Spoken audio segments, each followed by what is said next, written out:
காவிரி ஆற்றின் கரையில் ஒரு அழகான குடிசை வீடு இருக்குது. அதில் தான் படகோட்டி பொன்னனும் அவங்களோட மனைவி வள்ளியும் வாழ்ந்துட்டு வராங்க. ஒரு நாள் மதியம் பொன்னன் வந்து சும்மா சாப்பிட்ருக்கான். அப்போ வந்து ஒரு செய்தி வருது.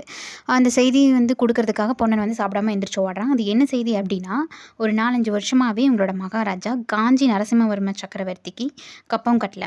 வடக்க படையெடுத்து போயிருந்த அந்த சக்கரவர்த்தி திரும்பி வந்துட்டார். அதனால் கப்பம் கட்டாததற்காக முகாந்திரம் கேட்கறதுக்காக தூதர்களை வந்து அனுப்பிச்சிருக்காரு. இதுதான் அந்த செய்தி.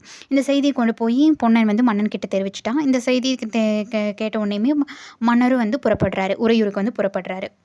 அங்கே தான் தூதர்கள் வந்து வராங்க அப்படிங்கிறதுக்காக. இவன் பொன்னனும் இருந்துட்டு இந்த செய்தி கேட்டோன்னே நானும் வந்து போகிறேன், நானும் உறையூருக்கு போகிறேன் அப்படிங்கிறான். பொன்னன் வந்து ஒரு படகோட்டி தான். ஆனாலும் அவன் வந்து நம்ம நாட்டுக்கு ஏதாவது ஒரு பிரச்சனைனா நம்ம போய் நிற்கணும், நான் வந்து அந்த ஒரு நாட்டுக்கு அதுக்கான பங்களிப்பு வந்து நான் தருவேன் அப்படிங்கிற மாதிரி ஒரு ஆள். அதனால் நானும் போவேன் அப்படின்ட்டு இருக்கிறான். இதை வந்து மன்னன் கிட்டலாம் வந்து திருப்பிப்பான். மன்னன் வந்து வேண்டான்னு சொல்லிடுவார். ஏதாவது அசம்பாவிதம் நடந்ததுன்னா கூட இளவரசனை கரையேற்றுறதுக்காக நீ இங்கே இருக்கணும்னு சொல்லிடுவார்.